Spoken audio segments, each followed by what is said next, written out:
I've been married for 5 years to my kind husband. We are very close but don't have children yet. We were looking forward to the day we would, until the accident happened. Please listen to this unbelievable story. My husband is kind to everyone, not just me. My parents adore him too. I have a sister who is very focused on her career. My husband got along well with her, even though she was always busy with work. Suddenly, my husband's work became very busy. He started coming home late and working on his days off. He was put in charge of a team and was always on his phone, staying in touch with his team members. Looking back, people might have found that suspicious, but I didn't. I just worried about his health. Then my sister, who lived alone in her own apartment, decided to move because of a new job. She wanted to buy furniture for her new place, so I planned to take her shopping in my car on a Saturday. However, on the day of the trip, my boss called and I had to go to the office. This was the only day off my sister had, and I didn't want to cancel. I realized my husband had the day off, which was rare lately. I asked him if he could take my sister shopping instead. He saw the trouble I was in and agreed, even though it felt a bit awkward. He asked if he could borrow my car since his was being repaired. I was grateful for his help and went to the office to deal with my work problem. It was the first time my husband and sister went out alone together. I wondered if they were doing well and if they had found the right furniture. After I finished dealing with the problem at work, it was dark. I pulled out my phone to call my husband and sister for dinner. That's when I got a call from an unknown number. "Hello. Am I speaking to Eric's family member?" a stranger asked. "Yes, I'm his wife. This is the police. Your husband has been in an accident." The man who said he was a police officer told me that the car my husband was driving had been in an accident. Both he and his female passenger were unconscious. I don't remember what I did after hearing the news, but I rushed to the hospital. I told the emergency receptionist my name and was taken to the ICU. Through the glass window, I saw my husband connected to tubes and covered in bandages. I was very worried about what would happen to him. My mother, who lived far away, arrived later, and we spent an anxious night together. The police told us more details about the accident. They said Eric had been driving on a clear road when a car ran a red light and hit him. The other driver was also seriously injured and being treated at the same hospital. The driver said Eric's car had been acting strangely before the crash, so the police were checking if Eric had fallen asleep at the wheel. A few days later, my husband and sister woke up and the doctors ran some tests. My mother and I were called in to hear the results. We were told that while they would not die, they would likely have some disabilities. Still, my mother and I were happy they were alive and hoped they would recover somewhat through rehabilitation. We didn't tell them about the possibility of disabilities. We only told them positive things and took care of them. My mother looked after my sister, and I took care of my husband. At first, my husband was in shock from the accident and not feeling well. He was also worried about the trouble he caused us. But over time, my kind husband started to change. He was frustrated because his leg wouldn't move easily. The hospital treatment and having to quit his job made things worse, and he couldn't control his anger. Still, I went to the hospital every day because I understood how he felt and wanted to support him. One day, a police detective came to the hospital. He told me he had discovered something about the accident. It seemed that the brake oil in my car had leaked, so an accident might have happened sooner or later. He said this might explain why the car was acting strangely before the crash. The woman who crashed into my car was also not doing well. Her mother came to apologize. It was the first time I had met her. Since then, my husband's anger towards me increased. He was mad that I could move while he couldn't. He was also annoyed that I couldn't stay long at the hospital because of my work schedule. He started ordering me around and venting his anger on me when I didn't get what he wanted. He threw things at me, complained about his hospital room, and even complained when I went out to buy my own lunch. His demands kept getting worse. I felt sorry for him, but I had to work to make ends meet. There were many things I had to do, like contacting the police and talking to the hospital. I didn't even have time to breathe. My husband's attitude was becoming unbearable. I could see that I was being driven into a corner. My sister was in a similar state of mind, and my mother became more and more exhausted. I heard that my sister's demands on my mother, who had no job, were even worse when I couldn't go to the hospital. Both my husband and my sister seemed to have heard that they would remain paralyzed even with rehabilitation. Then there was the issue of my car's brake oil leaking. My sister said, "Hey, I heard your car was leaking oil. You were responsible for your car's maintenance. I can't work, and I can't get my body back to normal because of it. Mom looks irritated, and your husband is in the same condition. You are responsible for taking care of me and your husband for the rest of your life." My sister blamed me so harshly that I felt overwhelmed. I tried to explain that I had no idea about the leak and that I had been taking care of the car as best as I could, but she wouldn't listen. She kept saying that it was my fault and that I should have been more careful. My mother's health was also deteriorating because of the constant stress and pressure from both my sister and my husband. She looked tired and worn out, but she continued to help as much as she could. I felt guilty for putting her through all this, but I didn't know what else to do. As days went by, my husband's attitude grew worse. He became more demanding and less understanding. He blamed me for everything that went wrong, and his anger was relentless. I felt like I was walking on eggshells, constantly trying to avoid triggering his rage. Despite all this, I tried to stay positive. I kept telling myself that things would get better and that my husband and sister would eventually recover. I hoped that with time, their anger would subside and they would understand that I was doing my best. One evening, after a particularly difficult day, I sat down with my mother to talk about the situation. She listened patiently as I poured out my worries and fears. She reminded me that I wasn't alone and that we would get through this together. We decided to seek help from a counselor to find ways to cope with the stress and the emotional strain.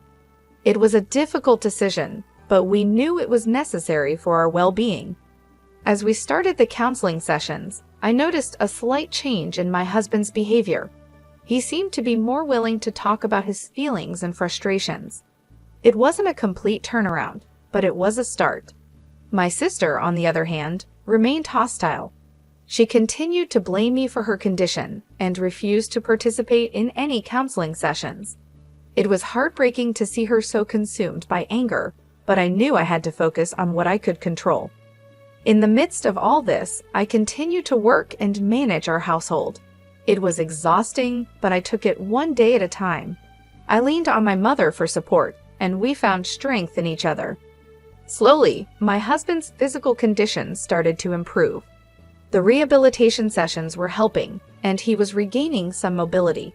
His mood also improved slightly, and there were moments when I saw glimpses of the kind man I married. My sister, however, remained distant and bitter. I continued to reach out to her, hoping that one day she would let go of her anger and allow us to help her heal. It was a long and difficult journey, but I held on to hope. Through it all, I learned the importance of resilience and the power of love and support. Despite the challenges, I remained committed to my family, determined to see us through this tough time. And so, we continued our journey, facing each day with courage and hope, believing that brighter days were ahead. My sister blamed me so harshly that I was shocked and called my mother. She told me my sister had been like this for a long time and that she was too tired to go to the hospital. Still worried about my husband, I went to the hospital. When I didn't see him in his room, I found him with my sister in the common room. Visiting hours were almost over, and they were sitting alone together in the empty room. "Hey," my husband said, glaring at me. "I heard that if you had just taken the car in for inspection, none of this would have happened." "Yeah, but," I started to say, "you are the reason why your sister and I are in this mess. The insurance will pay for it, and you're going to have to take care of us for the rest of your life." Remember that."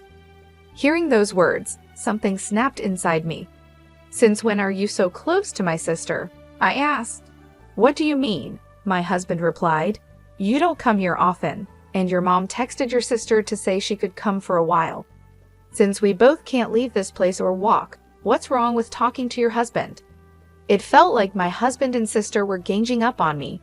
"I know, right," I said sarcastically. "You guys hadn't seen each other for a long time before the accident, right?" My husband ignored my question. "I'm talking about you taking care of us. You know that," he said. My sister didn't look at me but nodded when my husband said I would take care of them both for the rest of their lives. I didn't expect an answer, but I kept asking anyway, hoping they might understand how I felt. "I wonder if the person whose car hit you is getting better now," I said. "How should I know?" my husband snapped. "She ran into us when the traffic light was red. It's just unbelievable." "That's right," my sister added. "You can't imagine how scary it was. We really need to make sure we get some compensation from her, and I was so close to getting a promotion too. If I didn't cut in, they would just keep on complaining." I decided it was time to expose the truth. "There's something I need to let you know." "What?" "First of all, I had my car inspected before the accident." "Did you? Then the dealer should be sued. There's no way they didn't know the brake oil was leaking." "I know, right? So, right after the accident, the police called me. They wanted to know the cause of the accident, so they asked if they could look at my drive recorder. But that old drive recorder doesn't record sound, and it also doesn't start recording until after the accident, so you can't get anything out of it." "I see. It's just like I thought. You didn't know I had gotten a new drive recorder." My sister looked up in surprise. "What?"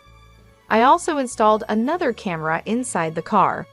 Her face grew paler and paler. Drive recorders nowadays can start recording with even a slight shake of the car. The police contacted me and said they had seen the data." My husband looked confused, and my sister looked so pale she almost collapsed.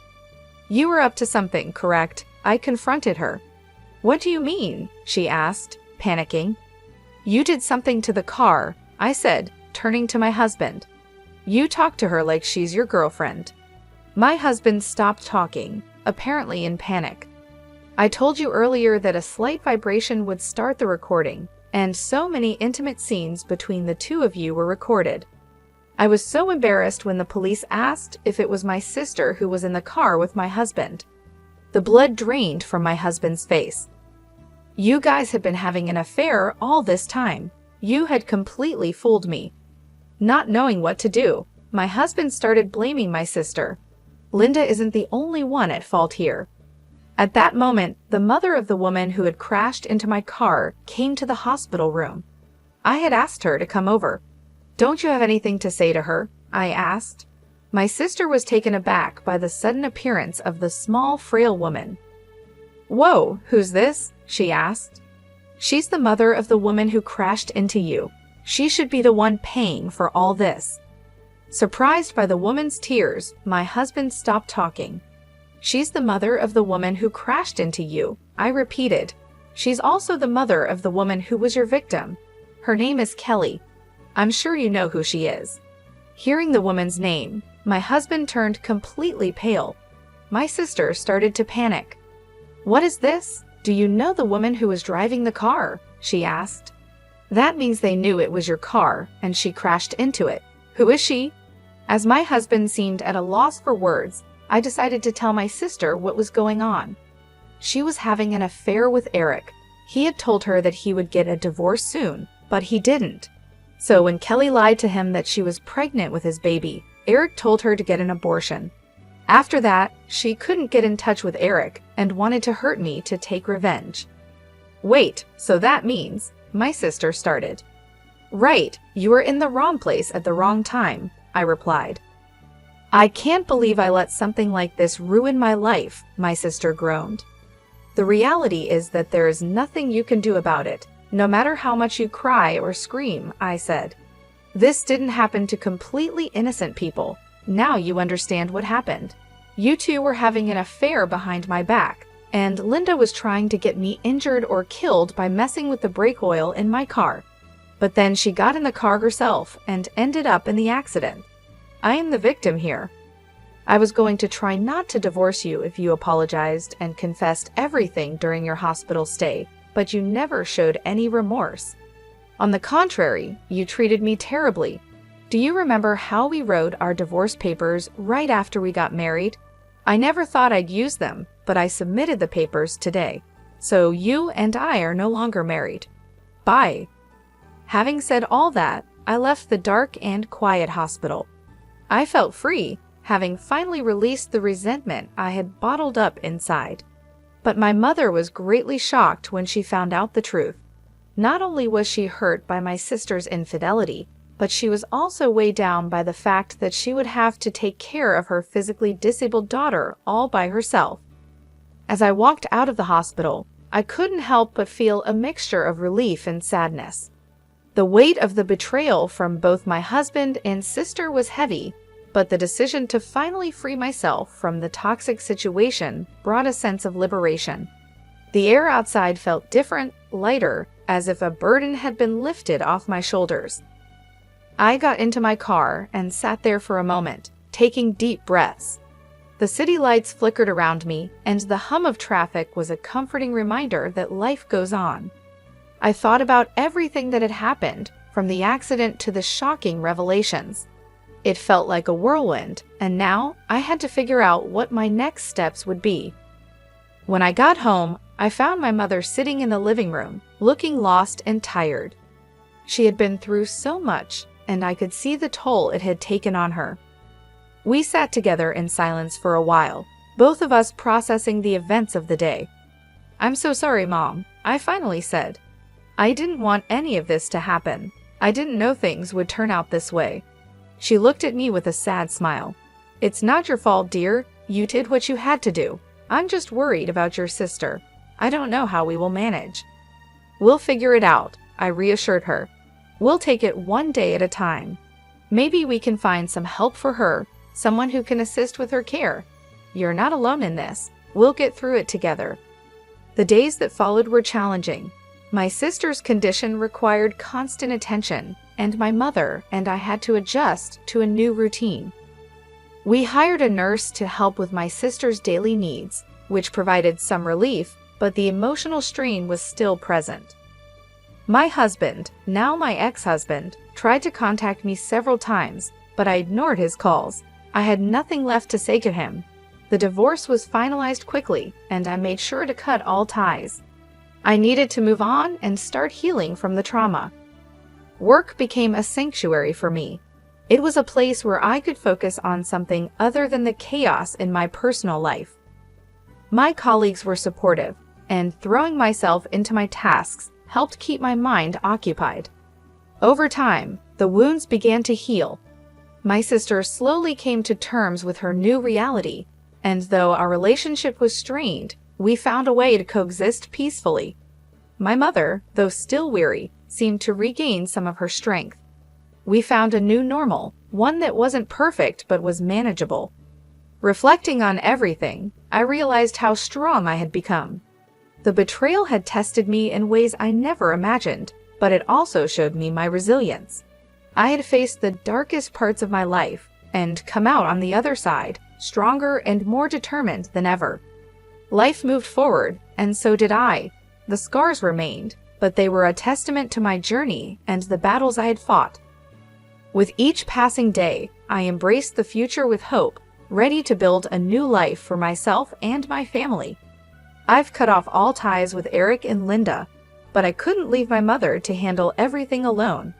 So I talked to the person responsible for the accident, accepted the necessary apologies, and asked her to compensate my sister, who was mistakenly involved in the accident, so my mother wouldn't be troubled.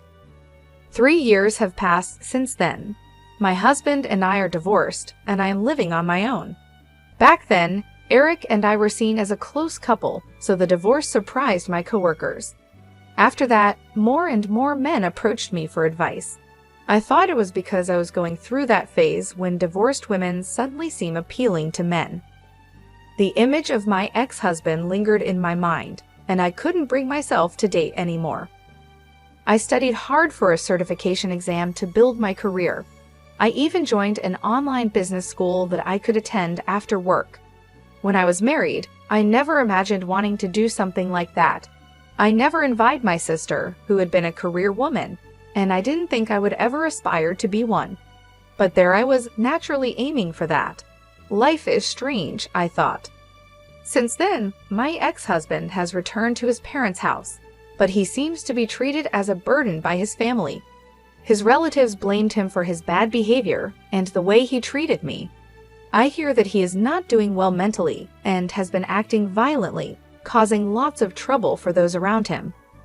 My sister also returned to our parents' house, but she too became mentally ill and continued to behave selfishly. My mother, exhausted, used my sister's savings and the accident compensation to put her in a care home. She asked me about it beforehand, but I had no reason to oppose it, so I told her she could do whatever she wanted. If I hadn't noticed anything back then, things might have been very different. I would have been like a slave for both of them for the rest of my life. I never thought about that before, but now I realize how different my life could have been. After everything that happened, I decided to focus on myself and my future. I studied hard and passed the certification exam I had been aiming for. This success led to a transfer to a new department where I could really use my skills and grow in my career. It felt good to achieve something for myself, to prove that I could rebuild my life. During this time, I also became close with the teacher who ran the online business school. We spent a lot of time together, and our friendship grew into something more. Unlike my ex-husband, he wasn't just kind to everyone, he was especially kind to me. He showed me what it felt like to be truly cared for and appreciated. We are soon to be married, and I feel incredibly fortunate to have found someone who supports and loves me. When I get home late from work, he makes sure to come back early to prepare dinner for us. He always thinks about my needs and makes an effort to create a happy and loving home. I have learned to cherish these small moments of happiness. They remind me of how far I've come and how much I've overcome. Every day, I feel grateful for the new life I have built and the love I have found. One evening, as I hurried home from work, I looked up at the stars and thought about everything I had been through. I made a wish upon a star, hoping for continued happiness and strength. The journey hadn't been easy, but it had led me to a place where I felt truly content. When I walked through the door, my partner was there, waiting for me with a warm smile and a delicious dinner ready on the table. His kindness and understanding were constant reminders of how much my life had changed for the better.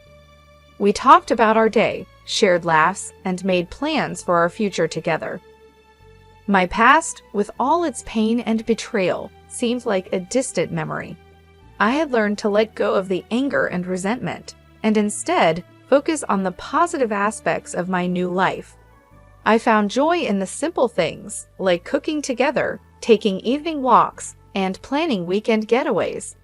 My relationship with my mother also improved. She saw how happy I was and supported my new relationship. We talked often, and she visited us regularly. My sister was still in the care home, and while it was a difficult situation, my mother and I managed to find a balance. We made sure she was taken care of, but we also made time for ourselves and our own well-being. As my wedding day approached, I felt a mix of excitement and nervousness. I was about to start a new chapter in my life with someone who truly loved and respected me. On the day of the wedding, surrounded by friends and family, I felt an overwhelming sense of happiness and peace. I knew that I had made it through the darkest times and had come out stronger and more resilient. Looking into my partner's eyes as we exchanged vows, I felt a deep sense of gratitude. He had shown me what true love and kindness were, and I was ready to spend the rest of my life with him. Our future together looked bright, and I was excited to see where it would take us. After the wedding, we settled into our new life together. We continued to support each other in our careers and personal growth. We traveled, explored new hobbies, and made countless memories. Every day felt like a new adventure, filled with love and laughter. Reflecting on my journey, I realized that all the hardships had led me to this point.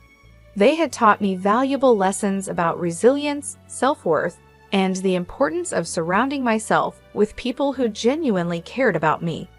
I had transformed my life and found happiness in ways I never imagined possible. As I looked forward to the future, I knew that I could handle whatever came my way. I had built a strong foundation of love, trust, and mutual respect with my partner. Together, we were ready to face any challenges and celebrate every joy that life had to offer. And so my story continued, not as a victim of circumstance, but as a person who had found strength and happiness in the face of adversity. I embraced each day with a grateful heart, knowing that I had created a life filled with love, hope, and endless possibilities.